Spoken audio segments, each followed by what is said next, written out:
All right. No. All right, Kim, so I think we'll get started and I'll just introduce you quickly. Thank you. So hi, everyone. I'm Erin Becker. I'm the Norma Jean Calderwood Director of the Cambridge Art Association. And thank you for joining us today on Tuesday, May 26th for our virtual studio visit with Kim Alemian. I'm going to hand things over to Kim. Hi, everyone. Thank you. Welcome to my studio, first of all. And thank you for being here this afternoon. It's a great way to be able to share my work with you this way. Before we go up the spiral staircase, I want to point out this painting. This painting here, it's from my Ocean series, and it's a 30 by 30 with a predella of 8 by 10s, because we're going to be talking about that a little bit later on. And I also wanted to just point out a little painting that I did down in Truro from life. And now I'll go up the spiral staircase to my studio. This staircase was actually designed by a local artist named Tom Lucas, who unfortunately is no longer with us. But it was quite convenient for the space, not to take up too much space to get up to the top level.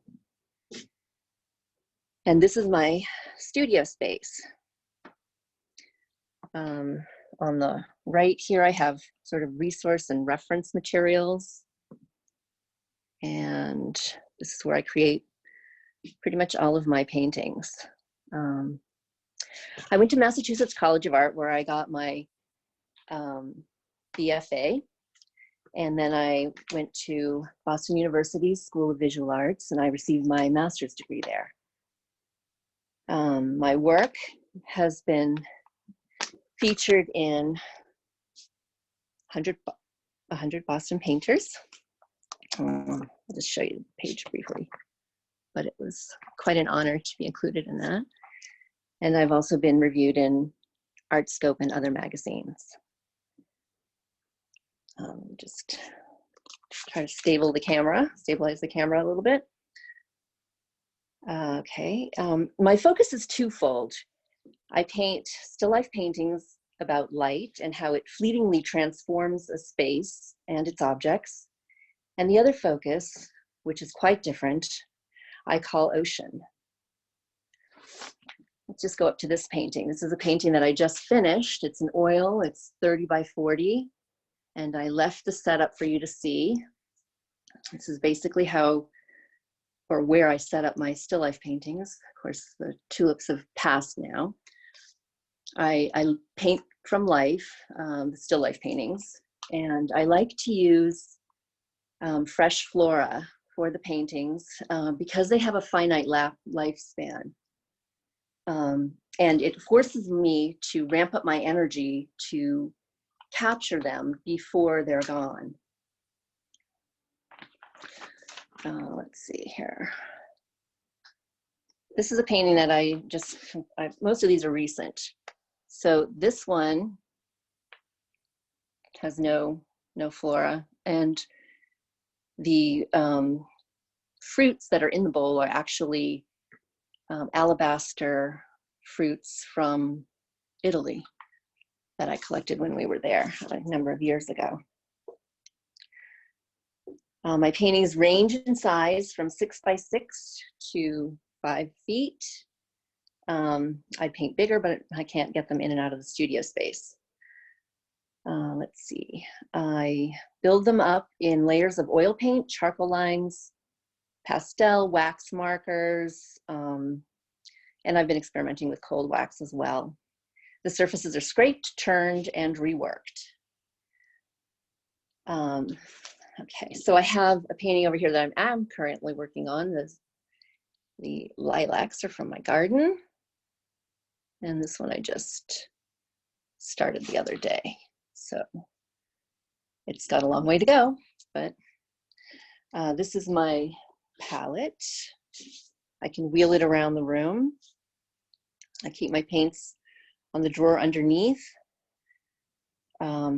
which I wished pulled out because sometimes it's hard to find the colors that I need. And I usually mix my paints before I start so that I'm ready to put the paint on the canvas. These are just little splotches of paint because that's a tiny little painting. But if I'm working on a bigger painting, of course, I mix bigger blobs of paint so that then I can tweak the color if I need to, but at least I'm ready for when I see the light splash across the surface or something interesting happens on the surface of the still life, I'm ready to actually put the paint right down right then. And I usually go to where my eye focuses when I'm painting too. If some light situation happens, I stop working on a place that I might have been working on and go right to that place. So let me show you a couple of others. Forsythia is one of the first flowering plants that comes out in the spring. So that's generally what I start with. This year I did actually 3 Forsythia paintings. This one's 36 by 36. And this one is the one that Rebecca used for the announcement. Thank you, Rebecca. Then I moved on to Crabapple, which I have a crabapple tree right outside my front deck. And then, let's see, I did this painting. I decided to use colors that I don't normally use, and I completed 3 of those. That one's a 24 by 30, and this one is 12 by 14, and I did a tiny little 6 by 6. I try to do a small one of the larger ones too, just because I have the paint left over and still working on the same subject. So these are some small ones. That's the yellow tulips. I kind of focused in on the tulips, and the others from the still life. Let me see. Again, a little more showing you some of the work in the studio. This is some lilies that I just started.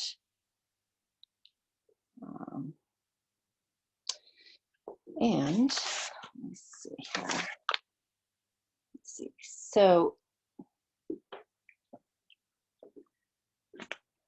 these are some paintings that I really like these. These are of Forsythia, and I just kind of stopped and liked the abstract qualities of these paintings. They're done on paper, oil on paper, and I decided they were one piece, so I cut them up into smaller pieces and then had them framed. And that's mostly the still life paintings. Then that brings me to my ocean series, which you see here, and including the one downstairs. My larger ocean series paintings are currently in a show still at the North Hill Gallery, which was then closed because of COVID. So the larger pieces are still there. But I'm an ocean swimmer, and I swim without a wetsuit about 9 months out of the year, depending on the weather. It's sometimes more, sometimes less. I generally swim about a mile, depending on the time that I have. And years ago, one day, I picked up my moleskin watercolor notebook, which I always have with me, and recorded the details of the day. And sorry about moving around like this. It's kind of crazy. I collect rocks too on the beach, and then sometimes do these little rock studies. So these are the moleskin notebooks that I started doing, and then I became very obsessive about it. Since I swim with a thermometer, I take water temperature, I take the air temperature, I record the moon phases, whatever data I can find. And then over that, I do a watercolor wash of the conditions of the day. So basically, all of those are filled with this information. And after doing about, I don't know, maybe about 20 or 30 of those, no, not 20 or 30, about, let's see, maybe 10 of those, I started to think to myself, well, I should really do something with these. And so I started to create paintings, oil paintings, and embedding the data in the paintings. And it's truly an obsessive activity that I've been doing since about 2010. So that's about 10 years. At first I wasn't as consistent about them, but then I became very sort of obsessed and I wanted all the data in there. Sometimes I would record the data before the swim and sometimes after. But anyway, in any case, it gave me an accurate reading of the day. I shared my ideas with some artists at an international conference in 2009. So actually I was doing this before 2011. And they were really excited about the work and I was excited about it. But when I presented the ideas and the pieces to my family and friends, they were kind of like, what are you doing? Why aren't you doing your still lifes? And it was a little discouraging because they were so different from my still lifes. So I took a leap of faith and just stuck with it.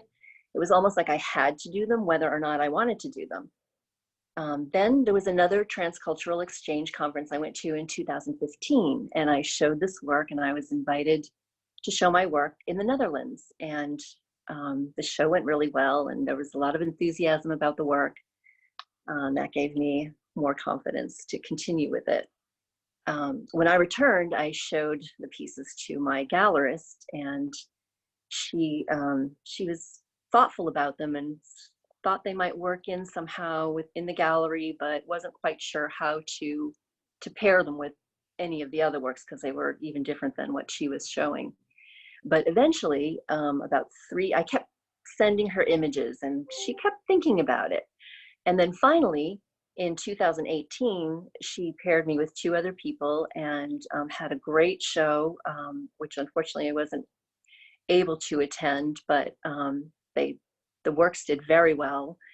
And I was very happy to take that leap, that I did stick with it and I took that leap of faith to stay with it. So these 2 parts of my work are so different from each other, but they're so much a part of who I am and what my work is about. And let's see, I think I'd like to open it up to questions because I don't know what more to say right at the moment. Great.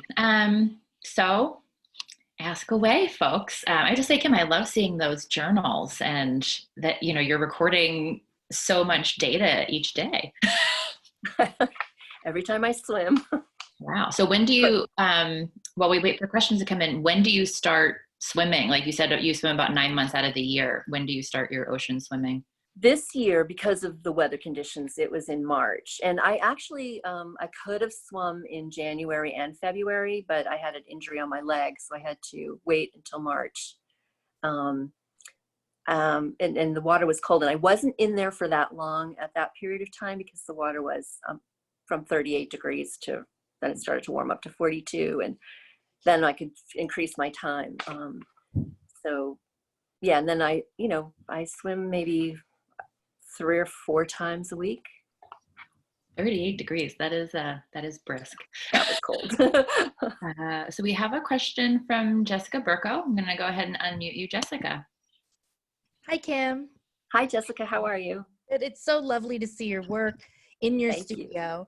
I have 2 questions, actually. One, the pages in those books really resonate with me. I love them, love the notes, love the details.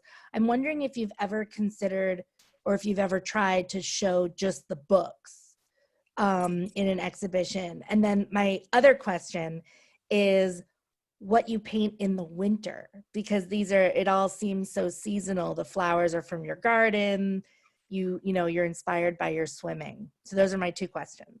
Okay.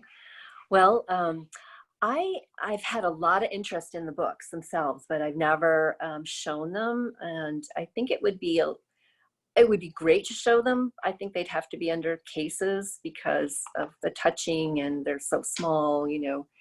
But that would be great, especially to show them along with some of the paintings that were produced. So it's definitely an idea, good idea.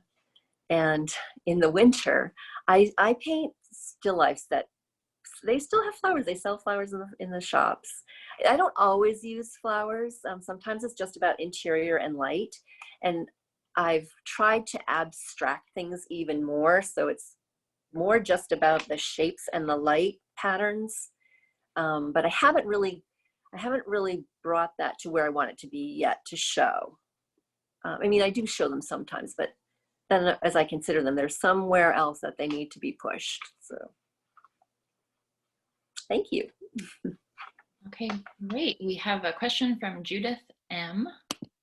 Go ahead, Judith. Okay. Hi, Kim. Hi. So I'm wondering, do you work sequentially with only one painting going at a time, or do you have several different going? I definitely have several different going. And sometimes I'll just put a place down in my studio if I'm inspired to work on something. So I'll have maybe the still life going, the abstraction going, and the ocean series going at the same time. Fantastic. Thank you. Great. All right, Jeanette Esposito, go ahead. Love your work, and I'm just wondering if you use the same basic techniques on both of the subject matters. Do you do a lot of layering and collaging or whatever, or do you work differently on the different topics? On the still life paintings and the light paintings, I think it is a different activity than working on the ocean paintings, because the ocean paintings, first of all, are not from life. I mean, the washes are from life, but the actual paintings themselves are not from life. So it is a different activity, and the surfaces are different. And I've been trying to kind of experiment with bringing the two techniques closer together, but it doesn't always work for the ocean paintings, because if you have a calm day, the heavy brushwork just doesn't seem to work as well. So I haven't really resolved that yet, but they are different. They're definitely different. Thank you. Hold on one second. Nope, that was not anything. Okay. Still, anybody else have any other questions for Kim? I'll ask you a question. So you talked about using cold wax, I think, or getting into that. What are you using that on a particular series, or how are you employing that in your work? Well, I've actually been using cold wax for a while, but I thought initially that the transparencies of cold wax would work well with the ocean series. That didn't really, it didn't really work, as the encaustic didn't really work, which I have also tried. In the way that I thought it might work, it was just a little bit too, the cold wax I think could still work. And I'm still interested in exploring techniques of the cold wax because it's beautiful and it really enriches the colors that you're using. So, and it's fun. And I haven't used the torch but I have used a heat gun to melt it a little bit. I'm still experimenting with it, and it's a great medium though. Cool. I had another question pop up from Margaret Sheldon. Go ahead, Margaret. Sorry, I'm going to stay dark because I'm eating lunch. Okay. But my question about your canvases, do you stretch your own canvases or do you buy them pre-stretched? I used to stretch all my own canvases, and occasionally I still do, but no, I don't stretch most of them anymore, because I think some of the ones that you can actually purchase are pretty good quality, or they have been pretty good quality. Although I do find that it's hard to find oil primed surfaces. So when I get the canvases in, I do prime them with an oil primer because I just, the paint just acts differently and it doesn't sink in as much. But I still do use rabbit skin glue and oil priming white if I'm doing a large canvas. Well, hats off to you. Thanks. Okay, Tony Pila has a question. Hi, Kim. Hey, Tony. How are you? I have a question about that little Truro painting. Mm-hmm. That little pipsqueak that you showed us earlier as you were introducing your work. And it looked like it might be kind of a transitional piece between the still lifes and your ocean work. Is that true? And so where did that thing come from?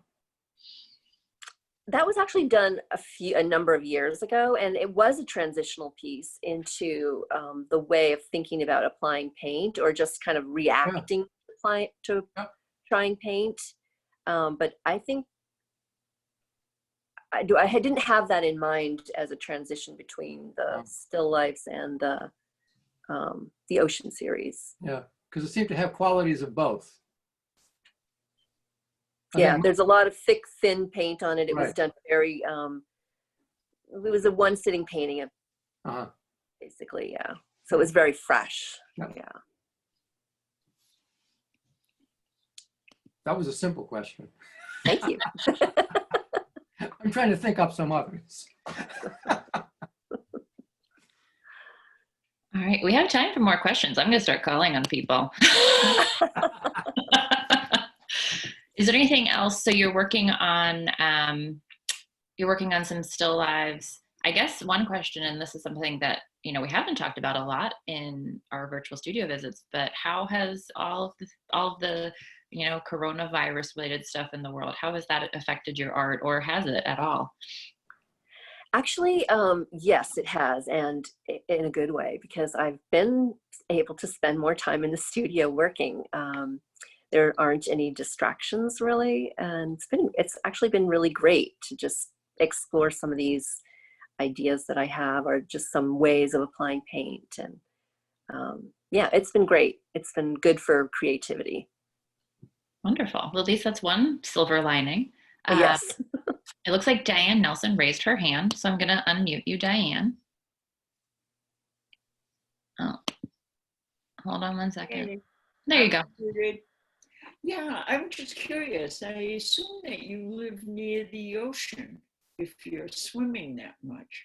No, I do. I live on the South Shore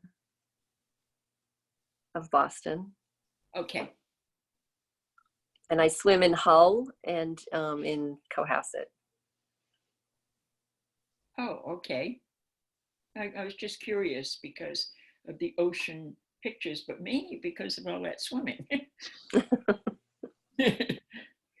Yeah, it's very convenient. Okay. All right. It looks like Nella Lush has a question. Go ahead, Nella. Hi, Kim. Hey, Nella, how are you? Fine, how are you? Good, thank you. So nice to see your studio. Good to see you too.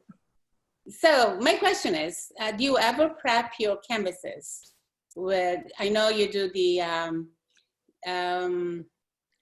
rabbit, whatever, you prep it for the oil paint, but do you ever do it with acrylic?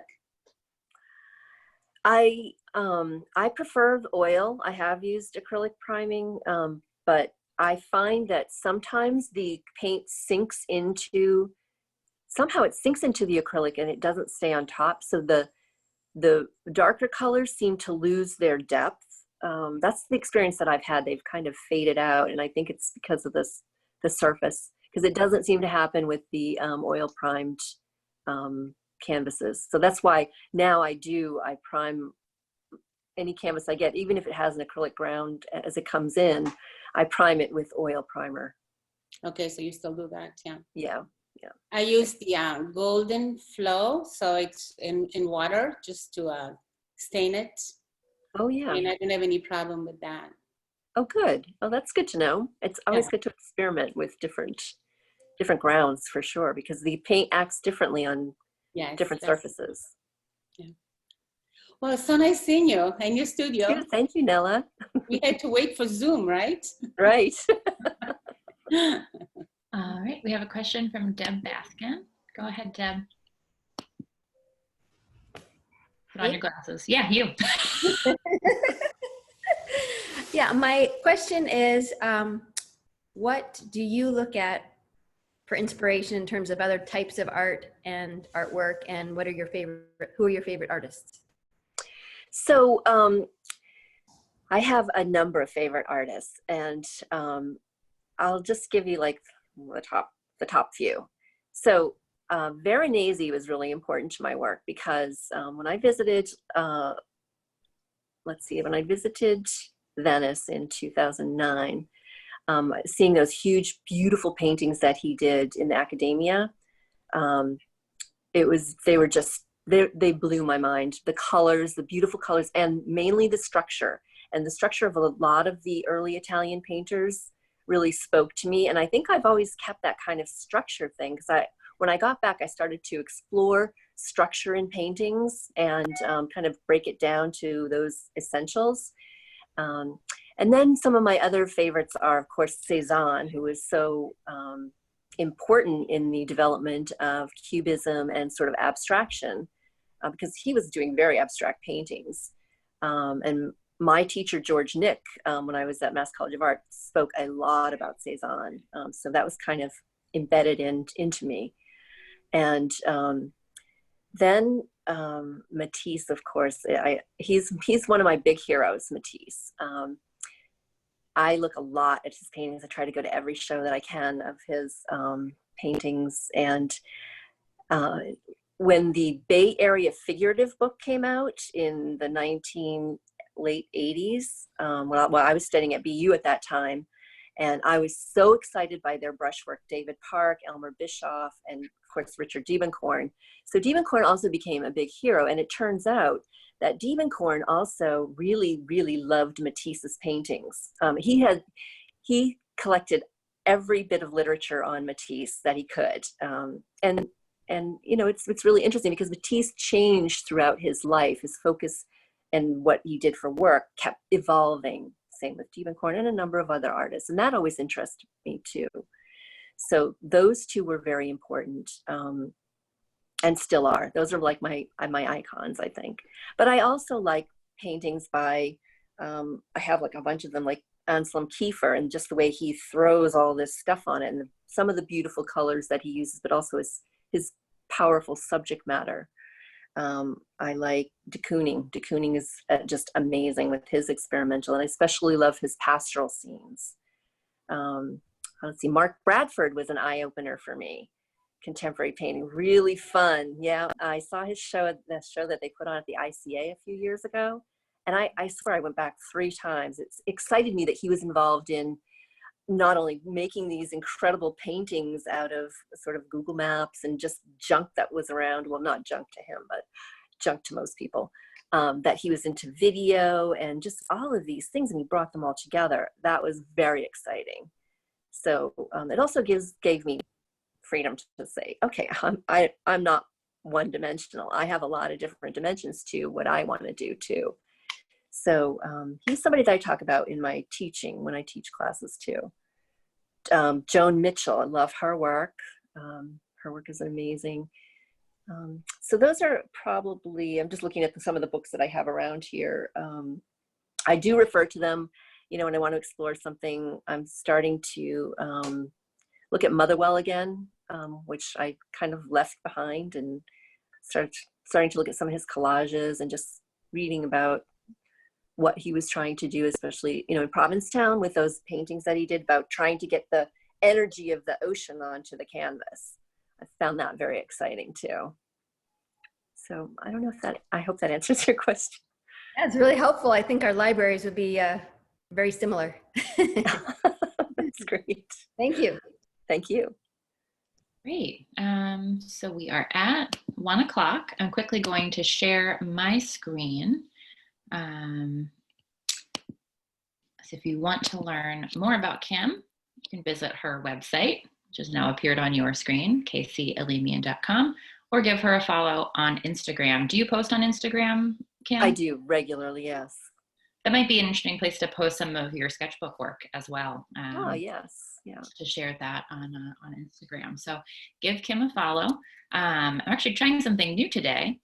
If you enjoy our virtual studio visits, and we'll be back here on Thursday, the 28th, with a virtual studio visit with Karen Tabb, who's a multimedia artist. So if you enjoy what we do, if you like the virtual studio visits, and you're able to support, you can make a donation today by texting YAY CAA to 44321. And I think there's like messaging and data rates that apply or something. I'm probably supposed to say that, but yeah, text to donate. We're living in the future. I'm gonna stop sharing my screen and say thank you to Kim for hosting us in your studio. I loved when we were talking last week that you actually don't host studio visits in your space in real life. That's correct. The spiral staircase is kind of obtrusive to that.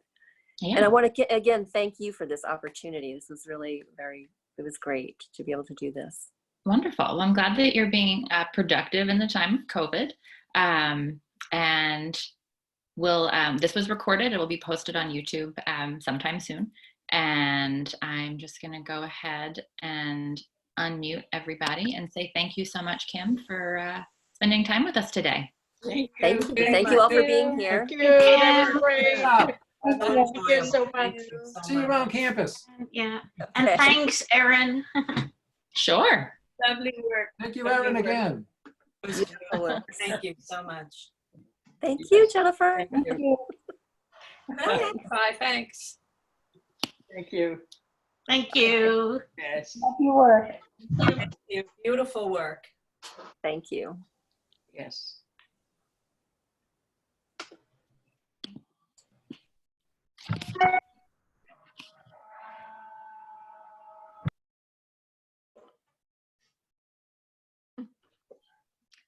Are we done?